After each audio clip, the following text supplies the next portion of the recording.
one of the hottest topic this year in quality has been ISO 9001, 2015, the first update in 7 years. And when you try to talk to people about it and what's really new and so on, the best description I could come up with is that ISO 9000, 2015 is marriage counseling for quality professionals. You love them, but somehow the spark's gone out of life or the relationship, and you want to do better. So that's why I liken it to marriage counseling. We all know ISO 9000. We are very familiar with it. There's really nothing new in the new standard except the emphasis.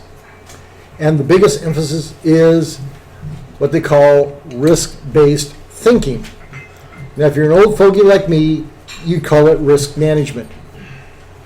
Like I said, it's nothing new. We've been doing it for a long time. So, to save everybody some time, ISO 9001, the International Quality Management Systems Standard, was revised this year. And one of the changes getting a lot of attention is the addition of a new term, risk-based thinking. More than 1 million organizations are certified to the 2008 version of the standard. To maintain their ISO 9001 certifications, these organizations must transition to the 2015 version within 3 years. Transition planning will require them to understand what risk-based thinking means and how to meet this requirement. One ISO standard that can help organizations understand risk is the ISO 31000 standard, which provides principles and guidelines on risk management. It defines risk as the effect of uncertainty on objectives.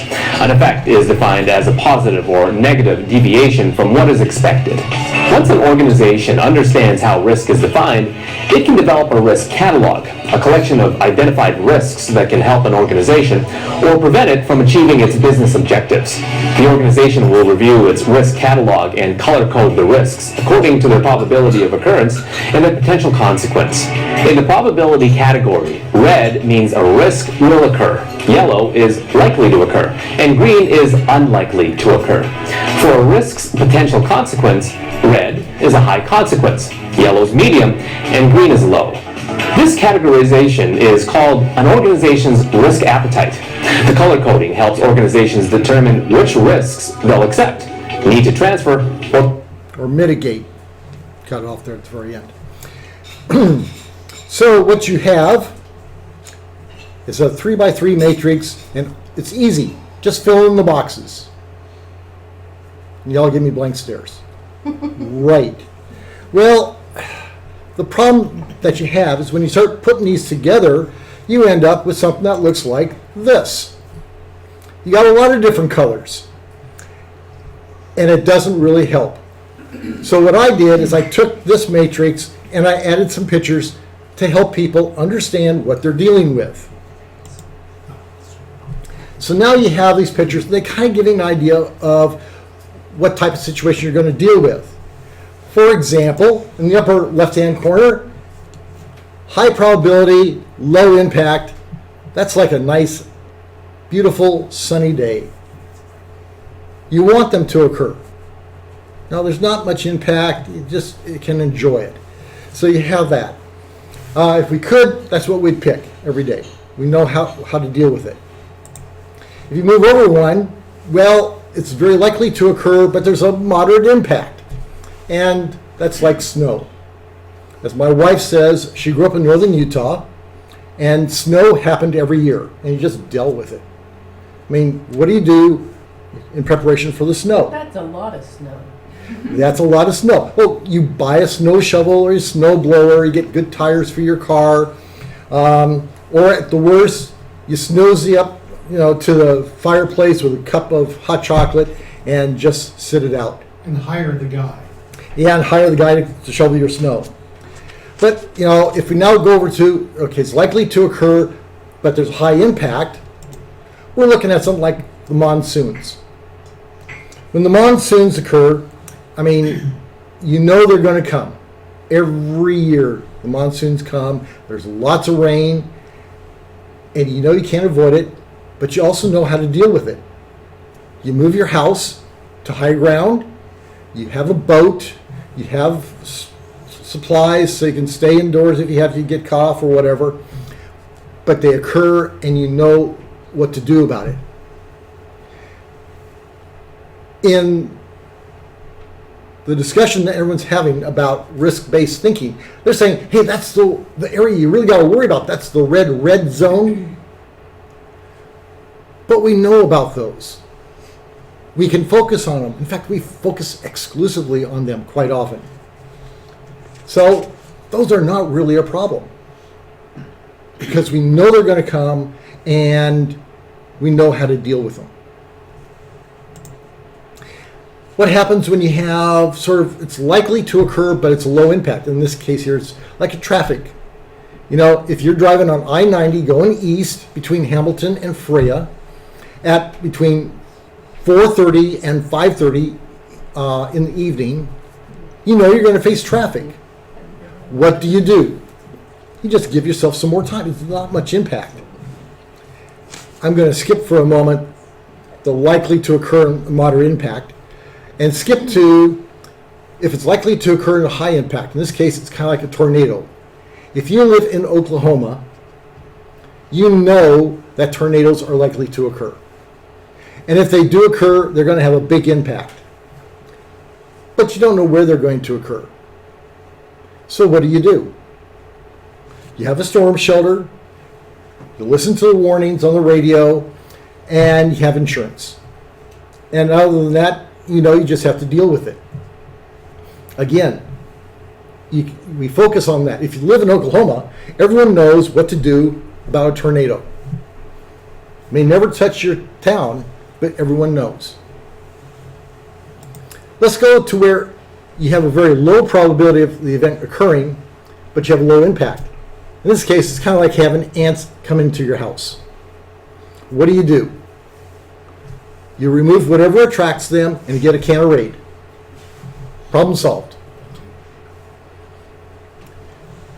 If there's a low probability of occurrence, but it's a moderate impact, in this case like a traffic accident, traffic accidents really are fairly rare considering the number of people that are driving every day. But if you have one, there's going to be a moderate impact. And people can even die, so it can be somewhat serious, but it's kind of somewhere in the middle there. Again, we know how to deal with that. Defensive driving, don't drive when you're drunk, be aware of other people, and you have insurance, and drive a Hummer if you can, instead of a Prius. Okay, the two that I haven't discussed yet. One is if it's likely to occur and there's a moderate impact. Now you might wonder why we have a picture of a frog here. Now this is not just a picture of any old frog. This is a kokwai frog. They're native to Puerto Rico. But a couple of decades ago, a few of them hitched a ride on some shipping containers and ended up on the Big Island in Hawaii. And they did what frogs naturally do. They multiplied. Today, they have entire subdivisions that people can't live in because of these frogs. Because although they're small and they're easy to kill, you can easily step on one, but they're loud. And you get a lot of them, and they're very loud. People can't live in the infested areas because the noise is so bad.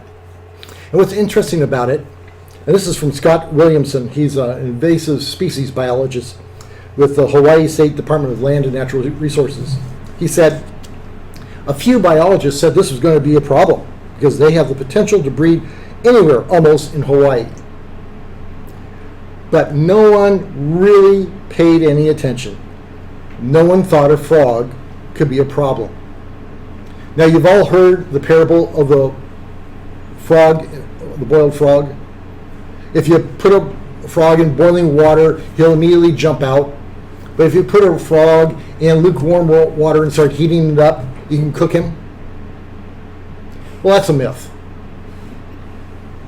If you put a frog in boiling water, the frog's going to die. anything's going to die if you throw it in boiling water.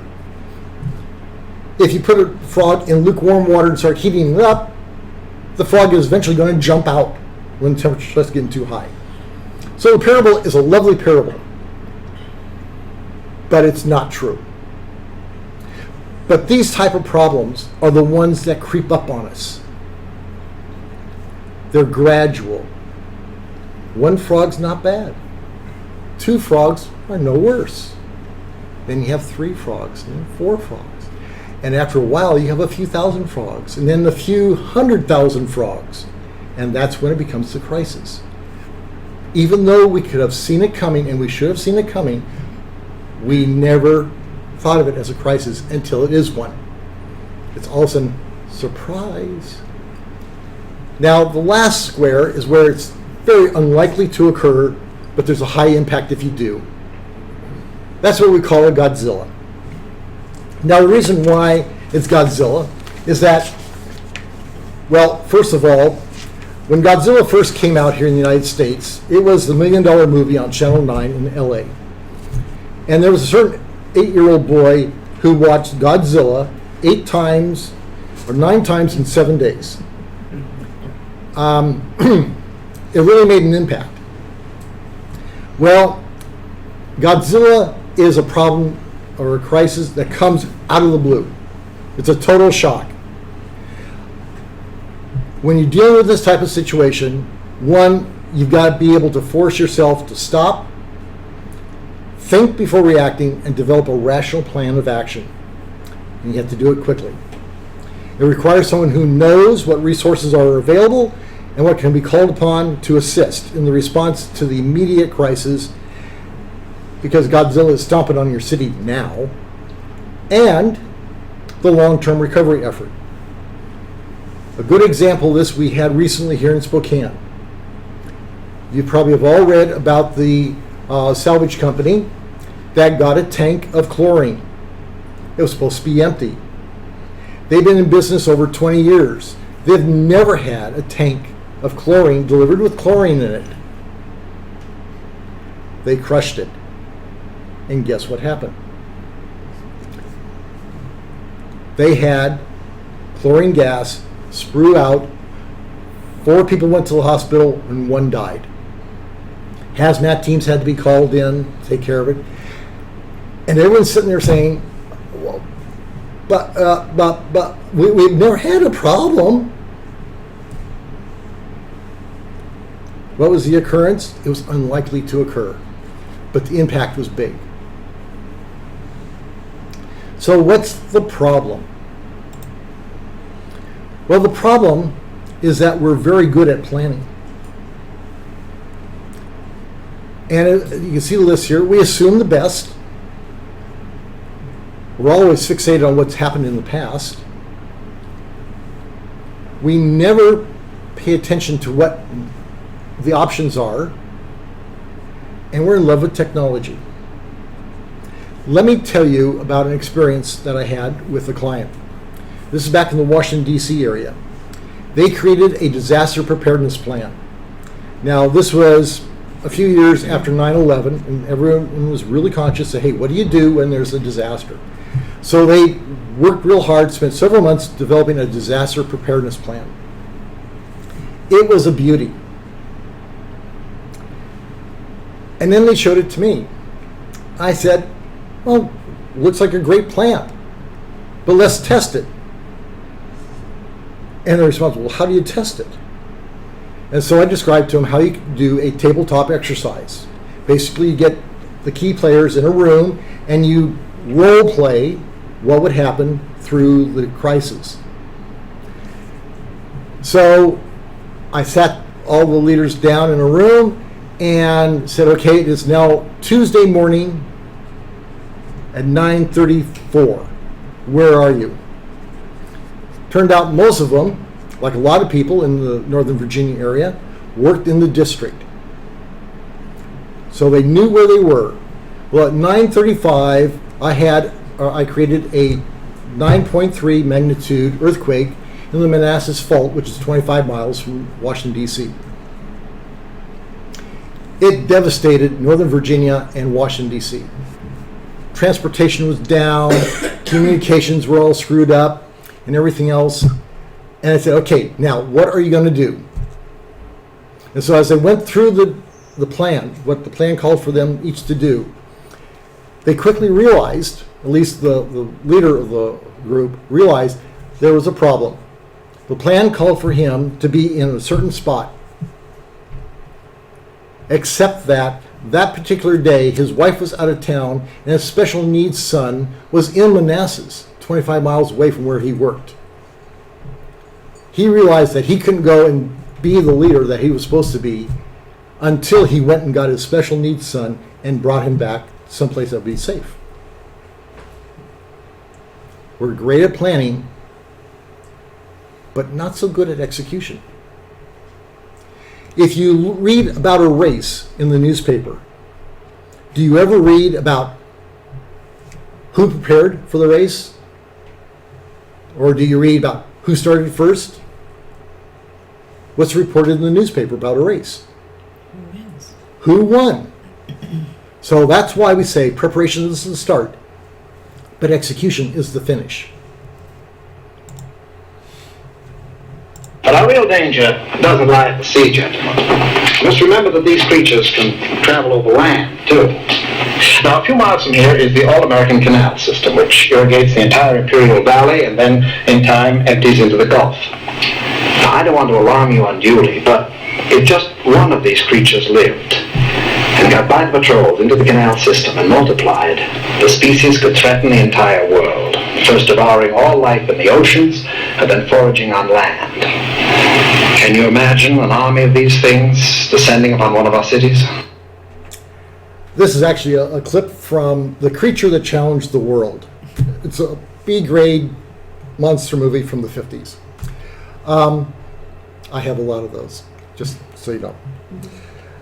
We'll get to Godzilla in just a little bit. If you, as a quality professional, identify the risks, you run the risk of sounding like Cassandra. Do you know who Cassandra was from Greek mythology? Cassandra was a princess of Troy, and she had the misfortune of becoming the focus of attention of the god Apollo. Apollo wanted to love her, and so he tried to bribe her. He gave her the gift of prophecy. Well, she still rejected his advances, and so Apollo, in a fit of anger, couldn't take the gift away, because the gift once given is given.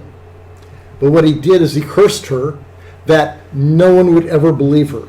She'd be able to foretell the future accurately, but no one would believe her.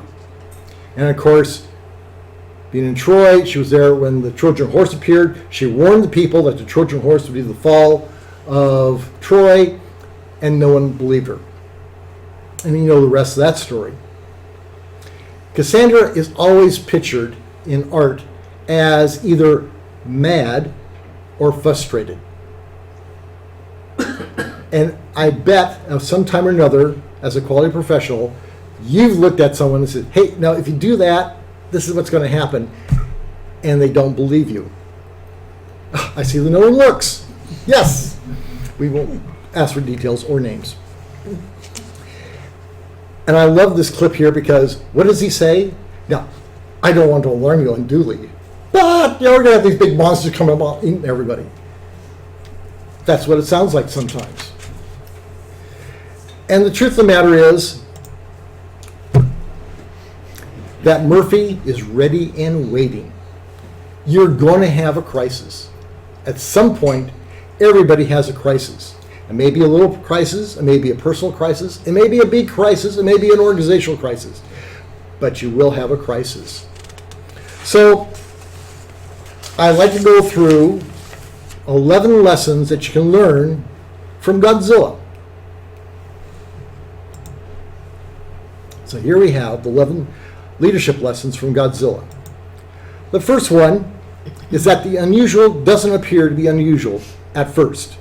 When a problem first appears, we make up lame excuses for what's happening. What is it you're trying to find out?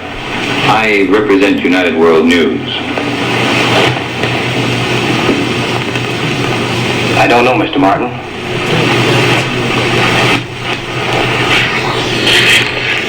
I don't know whether it should be printed or not. I don't follow you. You see, we don't know what it is we're dealing with. At 3:30 this morning, a ship from Tokyo was literally wiped from the surface of the ocean in a matter of seconds. Anything from the ship's radio? It said there was a blinding flash of light, and the ocean burst into flame. Could have been a mine or a collision. And why would the radio man not report a mine or a collision? That's a good point. Classic scene. And it's a normal response to when something happens. We try to explain with something that we know or that we're familiar with, because it gives us safety. That means that we know what the answer is. We know what to do. But in this case, we don't. The second one. Problems are always unscheduled. After all, if they were scheduled, we'd be prepared and we'd avoid them. Now, if the executive toilet is going to overflow and flood the executive conference room at 10 a.m. next Tuesday, we'd have a plumber there by 9:30 because we know the problem's coming. But you don't. And that's the problem that you have with a crisis. You don't expect it. And as we say here, Godzilla happens when Godzilla happens. And we're always surprised. You know, even experts don't have a clue until they've gathered data. And then they've used that data to gain information about what's happening. Then they can do the modeling or the simulations or have the experience that they've had in the past. You've got to have something in order to know how to react. Because you can't conceive of what you can't imagine. Now, as we like to say, when Godzilla wants to play, you have to play with what you've got. Because he's there. It's happening. But the thing about it is that you already know how to deal with a lot of situations. And you can probably use that information and that knowledge and those resources to deal with the present crisis. It may not be a perfect fit, but it's probably pretty close. Back in the 50s, in the early 60s, the Special Projects Office of the United States Navy, which was responsible for developing the Polaris missile and the Fleet Ballistic Missile Submarine, developed a technique that we still use today called PERT. I'm sure you've all studied that, and I see the eyes rolling. Today, it's not so bad. We've got computers. Microsoft Project can do PERT for you, and you just put the numbers in, and it generates all the beautiful charts and network charts and everything else. But back in the 50s and the 60s, they didn't have computers to do that. They had to do it with paper and pencil. Now, if you read the history, the popular history of the Polaris program, it's like, boy, they're using PERT all the time. And there's a great technique, and they're so modern and everything else. Well, the fact of the matter is, as one of the staffers said, we didn't do it that often. But whenever we had to make a change, we knew what the consequences were going to be, because they had to put all that effort into knowing what the schedule was and what all the interdependencies were. So if there was a change, they understood. And that is one of the secrets to being successful, is knowing what your environment is, what your situation is, what your capabilities are. So that when the crisis occurs, you know what you've got to play with.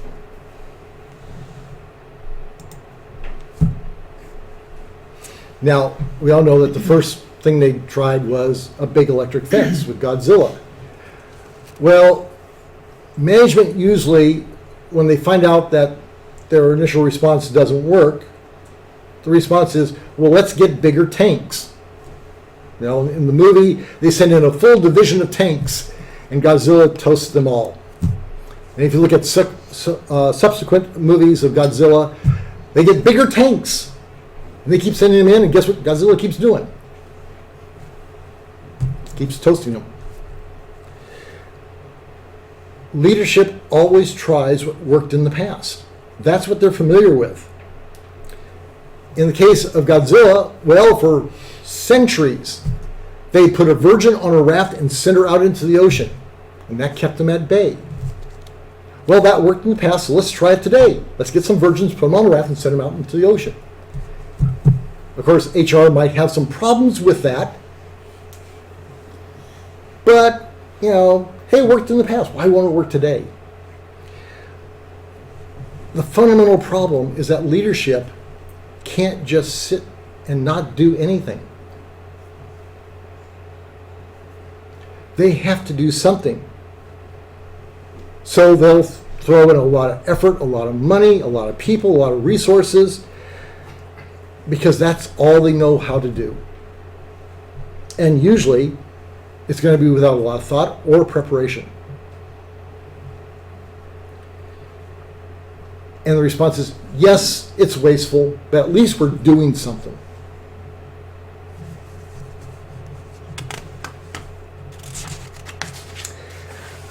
Then there's new technology. Now, in the Godzilla movies, they always love new technology. They even go to the point of building a mecha Godzilla to fight Godzilla. And they have ray guns and all sorts of other things. They even use black holes in one of the movies. But the problem is, new technology usually isn't the answer. The Lone Ranger is not the only person who loves silver bullets. Managers and leaders love them. A silver bullet is that magic solution that will make everything work perfectly, cheaply, quickly, with less personnel. You go on and on. The Coast Guard developed a wonderful management control system for rescue efforts. It worked beautifully when they tested it. It worked beautifully in day-to-day operations. And then a little event called Katrina occurred. And the system wouldn't work because they didn't have electrical power. But fortunately, the on-scene commander had a big pile of Post-it notes and a big blank wall. And that's what they used to manage all the rescue efforts in the Gulf states. Because the new technology didn't work. In a locale that we lived in at one time, they decided that instead of using radios, they were going to start using cell phones for communications. They tried it in trials, it worked great. They tried it in practices, it worked great. They tried it in regular use, and it worked great. Until the day that we had a tornado hit. Did you know that a tornado generates electromagnetic interference? And guess what it knocks out? Cell phones. And yeah, it knocks over cell towers too. On 9/11, I was 2 miles from the Pentagon when the plane hit. In fact, 24 hours before that, I'd actually been in the Pentagon where the plane hit. So I experienced all that went on that day. And one of the things that everyone tried to do was to call their loved ones and say, hey, I'm all right. Guess what they were using? Their cell phones. Now the problem is, if everybody uses their cell phones, it jams the system. People just kept getting busy signals that day. Fortunately, I had a landline in my office, so I could call my wife and say, hey, yeah, I'm okay. Just tell people I'm okay. But that new technology, and this is 10 years ago when cell phones were just starting to take off, they didn't. So you have that. Just remember that that new technology probably wasn't designed to deal with the situation that you have to deal with. The next point is illustrated with this clip also from the movie Godzilla. By the end of the day, it was generally assumed that the underwater demolition had ended the short but terrible reign of Godzilla. There was a feeling of relief throughout Tokyo. Even celebration. But both the hope and celebration were short-lived.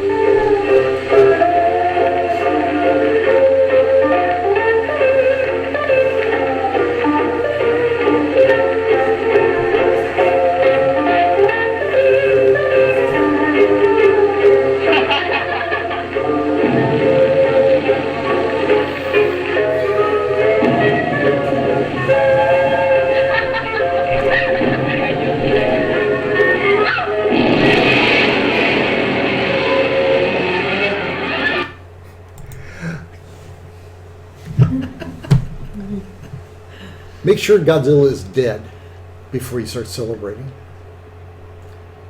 As quality professionals, we know that quite often when people problem solve, what they're really doing is dealing with the symptoms, not the real problem.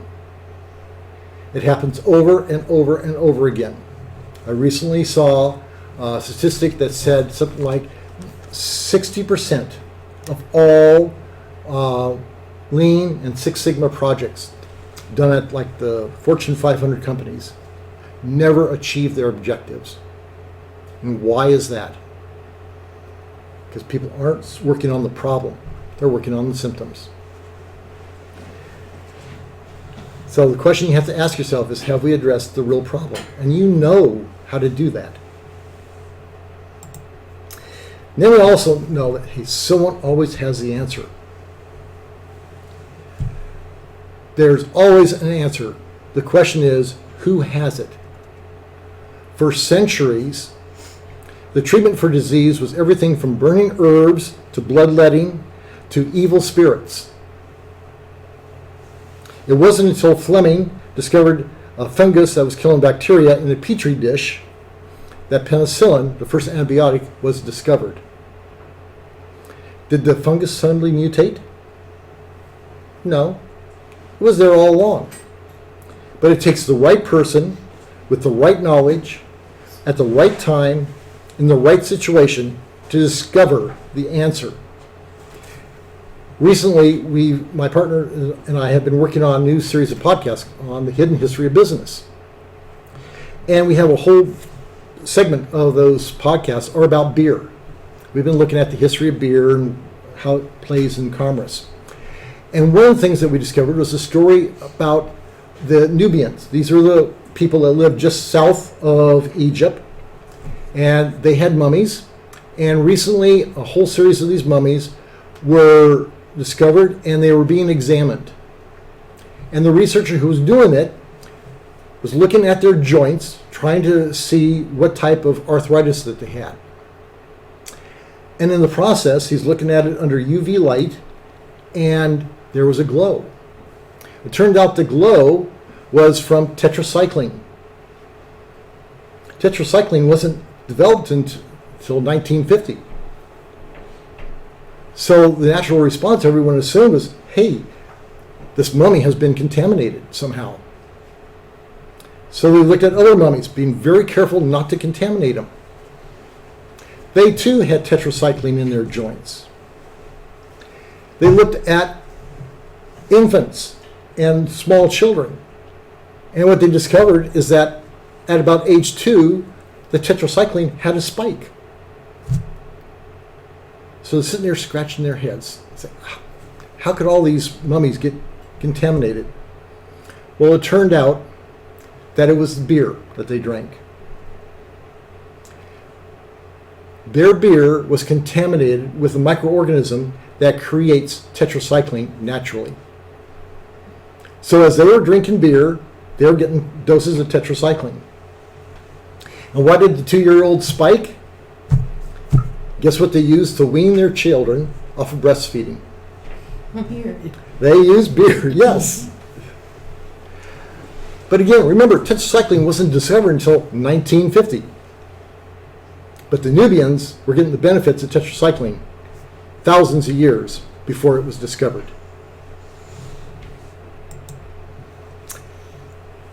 The other thing is that, yes, someone does have the answer,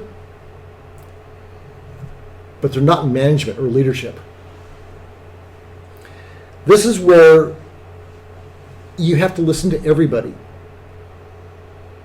Put everybody to work on the problem. Who said that? Come on, this is a test. Come on.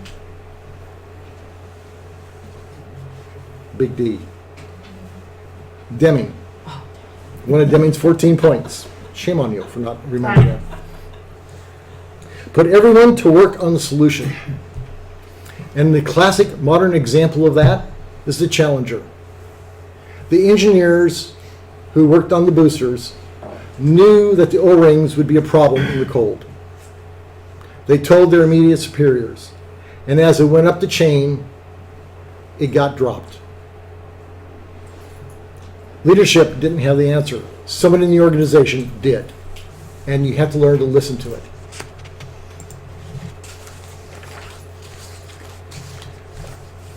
This is the lesson that perhaps is the saddest for me, is that someone always pays. And only in Hollywood movies does the bad guy get it in the end. Usually it's the everyday people who end up paying either with money, their lost homes, careers, or even their lives. Lots of examples. The biggest one we've had in recent years was Enron. That took out not only that company, but also Arthur Andersen. And you can come up with your own list on other consequences of that.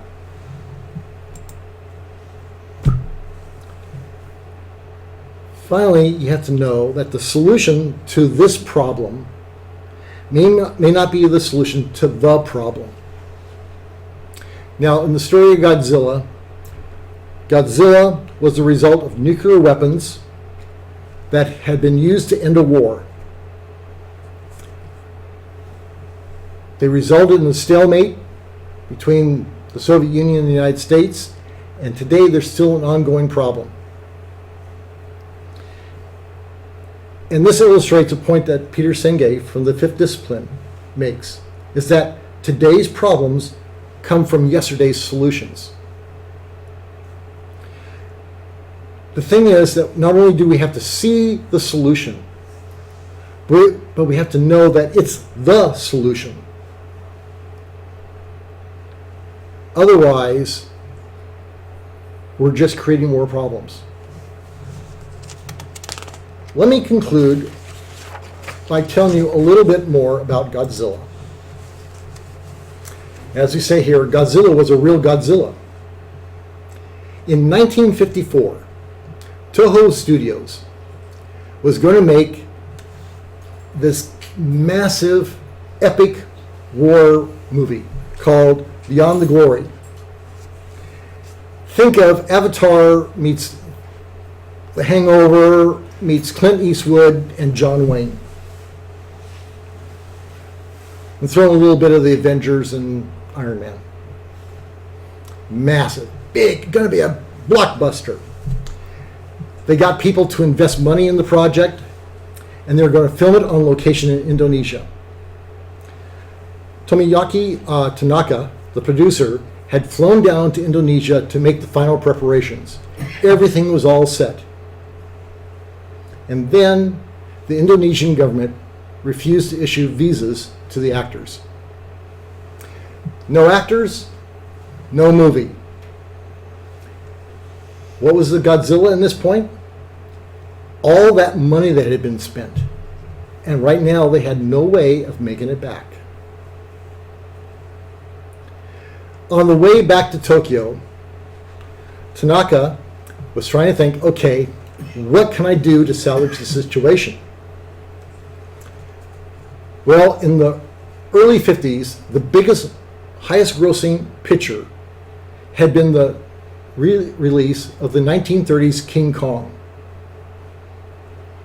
And what's more, audiences were clamoring for monster movies.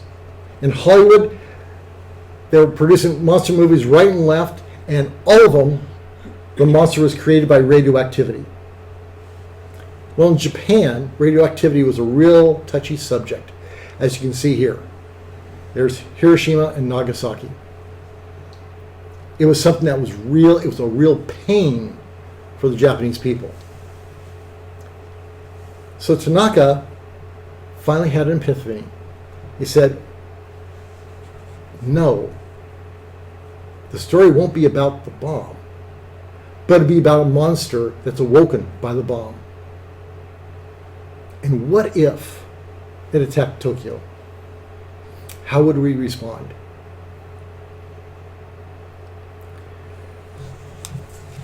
What he did is when he got back, he had his plan B, which is always important to have.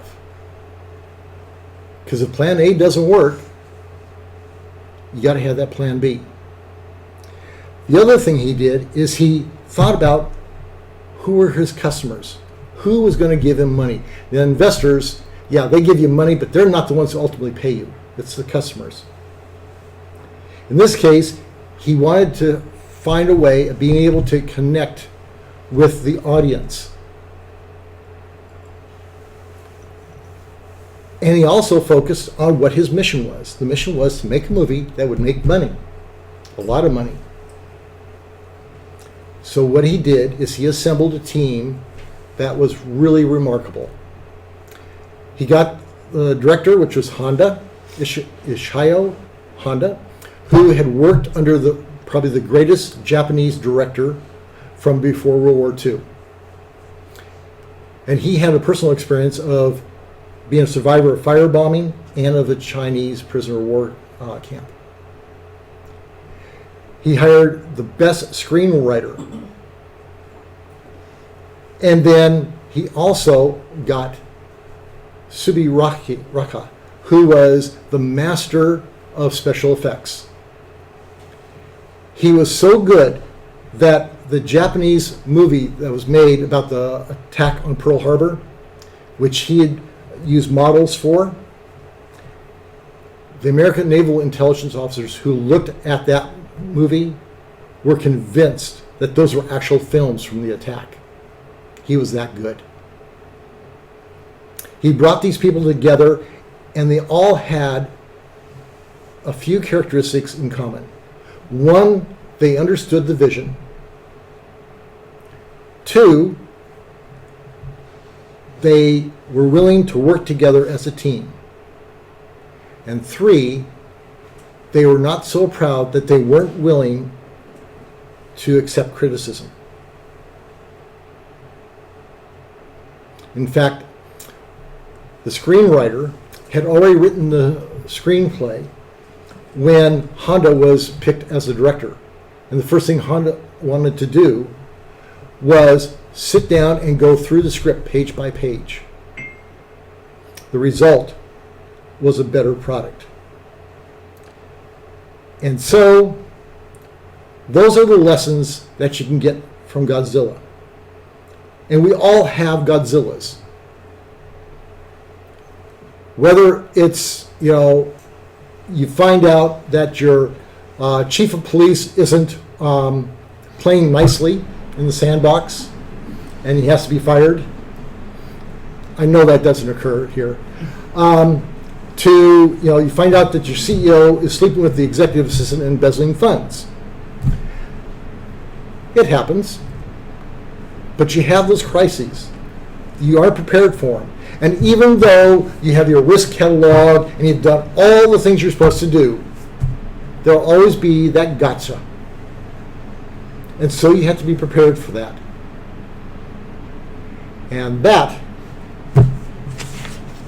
is where ISO 9000 2015 comes in. It helps you prepare. But it's only a tool. But it's a tool that you can use. Thank you.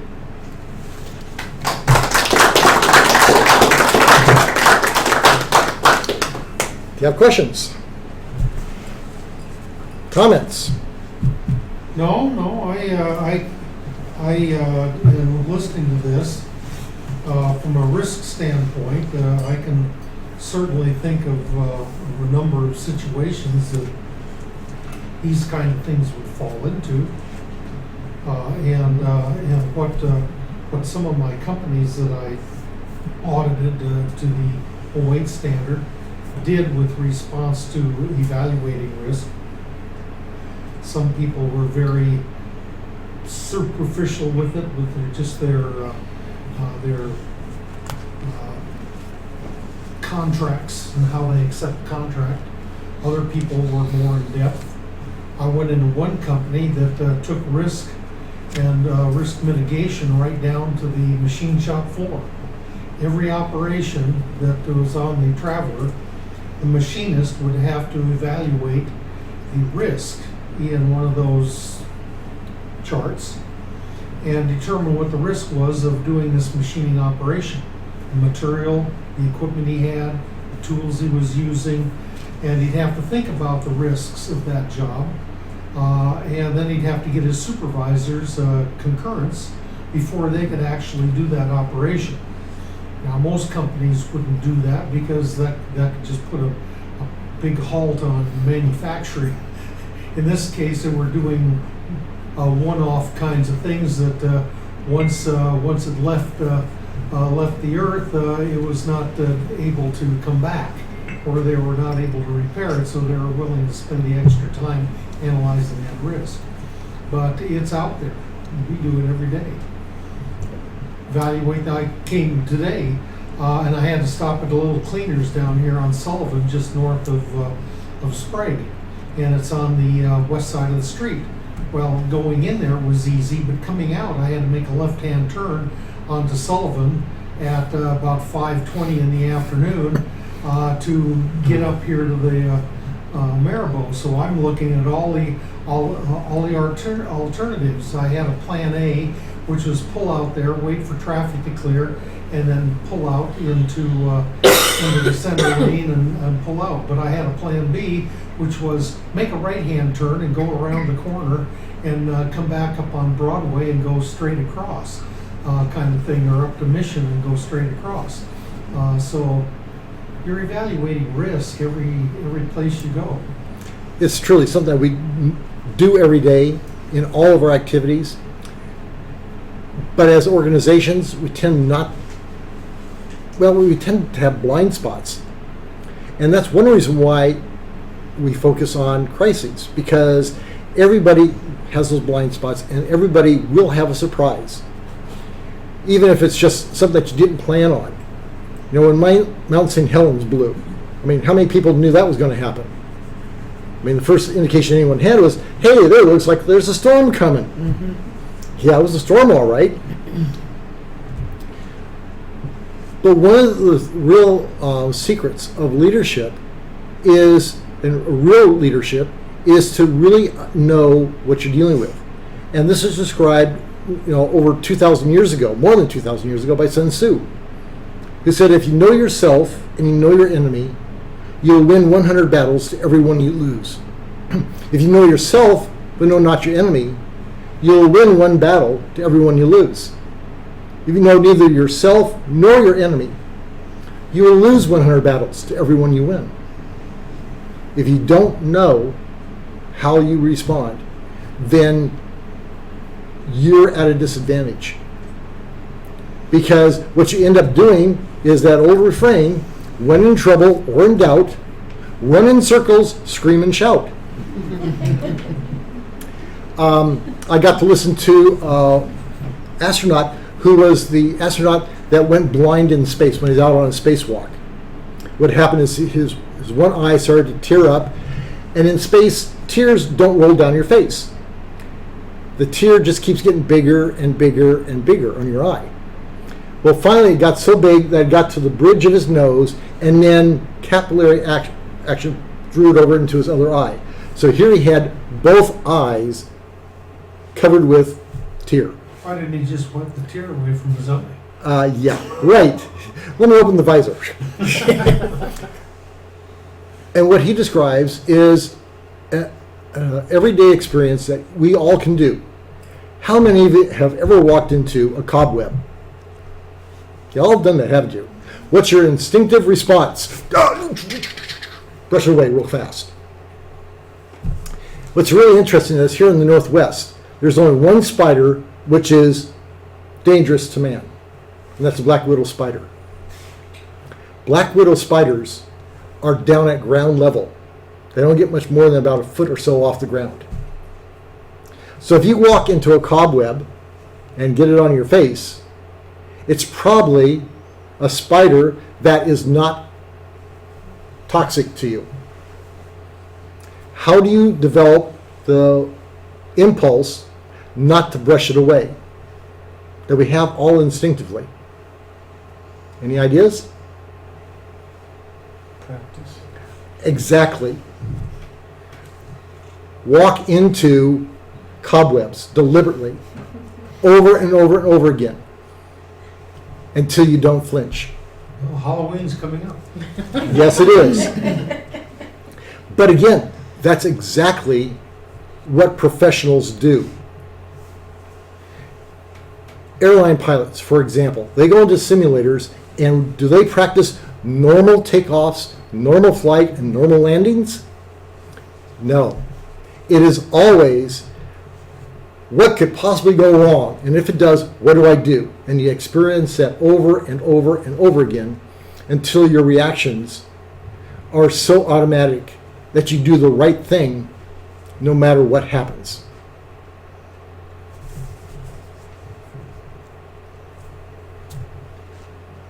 Well, thank you.